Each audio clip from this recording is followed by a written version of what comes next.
سړی ایمان راوړو هغه سړی مولا شو. د کلي ماشومان چې د بنګو نه شیان کړه هغې سړي ایمان راوړو هغه سړی مولا شو. او تر اوسه به تا نه وی چې تصویر ویستل حرام دي، دا اوس ولې څه بل کتاب نازل شو چې روا شو؟ تر اوسه به تا نه وی چې تصویر ویستل حرام دي، دا اوس ولې څه بل کتاب نازل شو چې روا شو؟ او یو زوړ نظم وایم چې ښه کار په ژوند چېرې د دې خلکو د لاس نه کېږي، دې د امید روجونیونکو ته احساس نه کېږي. دوی که روجې نه وي خو بس یوې مزې لی نه وي چې ماښام ښه بلا خوراک وکړمه، دې لی نه وي یا بوډا پلار راپاسی یا بوډۍ مور راپاسی، سحر ویده شي روژه ماتې لی په زور راپاسی. یا بوډا پلار راپاسه یا بوډۍ مور راپاسه، سحر ویده شي روژه ماتې لی په زور راپاسه. که روژه دا وي په څاروو درله روجې نیومه، په دې قچرو په دې خرو درله روجې نیومه.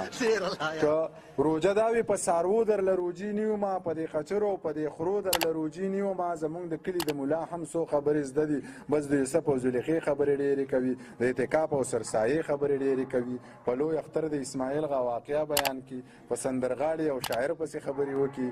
زما د چمغه نه هر ماشومې نه یادېږي، زما د کلي هغه کونډې خیال کې چرته راځي. که زه ګوپ کوم نو په ما باندې فتوې لګوي، ما ته هندو ما ته کافر ما ته جاهل وایي. که زما دا زړه وي دا ذهن وي او دا نظر وي نو ملا جانه ستا نه مخکې به جنت ته ځمه. مې د نن 2 کاله مخکې کړې ده چې نامه یې ده د ملا شان.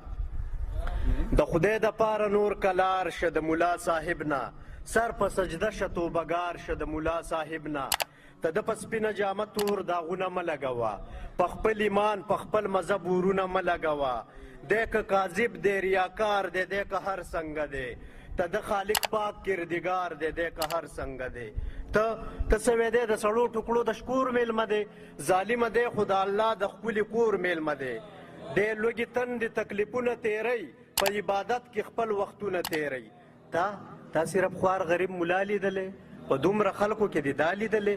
که غیرتي یو پښتون نو یو کار خو وکړه، حق خبره په میدان باندې په جار خو وکړه.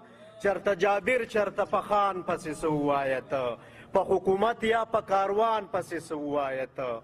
درله په خوله کې به غاښونه مات کي، درله به سټ او خپې لاسونه مات کي. ته څه وایې؟ زه د غني خان د فلسفې قایل یم، د ښکلې پاکې او سپېڅلې نظریې قایل یم. هغه سره د سردارۍ خو فکري کوله، باطن ولی و خو ګناه یې ظاهري کوله. غني د امن رورولۍ او محبت شاعرو، په دردمن زړه هغه د کل انسانیت شاعرو. هغه د پاک الله د پاک حضور په مینه مستو، هغه د خپلې عقیدې د نور په مینه مستو.